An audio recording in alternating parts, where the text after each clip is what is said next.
Assalamualaikum warahmatullahi wabarakatuh. Perkenalkan, nama saya Feni Yulia Adeningsih, kelas PAI 1G, NIM 2053168, mata kuliah Bahasa Indonesia, akan mempresentasikan mengenai kedudukan bahasa Indonesia dalam pengaruh perkembangan teknologi dengan dosen pengampu Ibu Rizky Amelia Furqon, MPD. Bahasa menjadi salah satu alat untuk manusia berkomunikasi.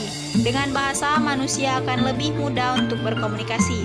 Manusia merupakan makhluk sosial yang saling berinteraksi satu sama lain. Komunikasi digunakan untuk menyampaikan maksud tertentu dari seseorang kepada orang lain melalui bahasa, baik itu secara lisan, tulisan, maupun isyarat. Setiap negara memiliki bahasanya masing-masing. Seperti Indonesia memiliki bahasa persatuan, yaitu bahasa Indonesia. Bahasa Indonesia berasal dari bahasa Melayu. Bahasa memiliki peran penting dalam membentuk karakter manusia. Bahasa Indonesia berperan sebagai cerminan karakter bangsa Indonesia. Bahasa Indonesia harus digunakan sesuai dengan konteks dan kedudukannya secara baik dan benar. Dalam kehidupan sehari-hari, bahasa Indonesia sangat berperan penting. Bahasa Indonesia berperan sebagai pemersatu, artinya perbedaan bahasa dan kebudayaan masyarakat Indonesia dapat disatukan menjadi satu, yaitu bahasa Indonesia. Selanjutnya yaitu setiap negara pasti mempunyai masing-masing bahasa.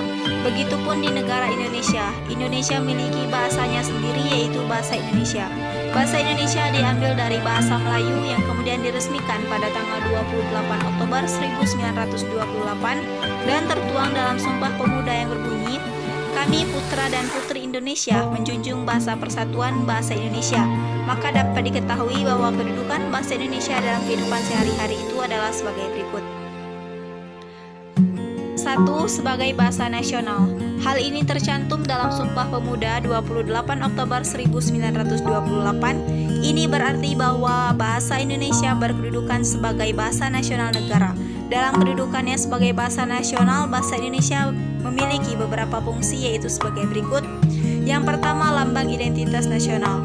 Fungsi bahasa sebagai lambang identitas nasional adalah bahasa Indonesia mempunyai nilai-nilai sosial, budaya luhur bangsa. Dengan adanya nilai tersebut, mencerminkan bahasa Indonesia yang menggambarkan ciri khas dan karakter bangsa Indonesia.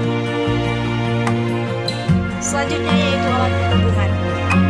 Indonesia merupakan negara yang terdiri dari banyaknya suku bangsa dengan bahasa yang berbeda-beda, maka akan sulit berkomunikasi dan menyampaikan pendapat. Maka dari itu digunakanlah bahasa Indonesia sebagai alat komunikasi dan perhubungan nasional. Selanjutnya yaitu alat pemersatu bangsa. Fungsi bahasa Indonesia sebagai alat pemersatu bangsa memiliki peran yang sangat penting karena digunakan sebagai alat perekat nasionalis warga Indonesia untuk selalu setia kepada Negara Kesatuan Republik Indonesia. Dengan melihat luasnya Indonesia, maka tidak heran Indonesia memiliki keberagaman suku dan budaya dan tentunya memiliki keberagaman bahasa.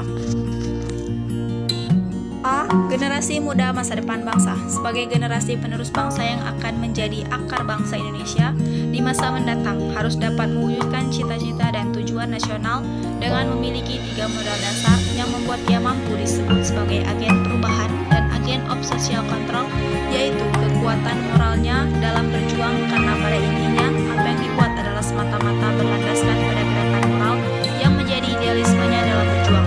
Pemuda juga merupakan satu potensi bagi negara sebagai armada dalam kemajuan bangsa. Peran pemuda juga sangat penting dalam mengisi pembangunan dan mempertahankan kemerdekaan bangsa. Selanjutnya yaitu B. Bersama pemuda menjaga persatuan kesatuan. Persatuan dan kesatuan bangsa bukanlah hal yang mudah, banyak tantangan dan masalah yang harus dihadapi bersama. Persatuan kesatuan bangsa merupakan kewajiban seluruh rakyat Indonesia karena negara ini tidak hanya terdiri atas satu golongan, ras, dan agama, tetapi banyak sekali golongan yang ada di tanah air kita tercinta. Dengan semboyan Bhinneka Tunggal Ika, mari kita perkokoh persatuan dan kesatuan bangsa sebagai generasi bangsa. Selanjutnya yaitu peran generasi pemuda dalam membentuk karakter bangsa. Generasi muda harus mempunyai karakter yang kuat untuk membangun bangsa dan negaranya, memiliki kepribadian tinggi, semangat nasionalisme, berjiwasai, mampu memahami pengetahuan dan berteknologi guna bersaing secara global. Pemuda juga perlu memperhatikan bahwa mereka mempunyai fungsi sebagai agen of the change, moral force, and social control. Mungkin hanya itu. materi yang dapat saya sampaikan.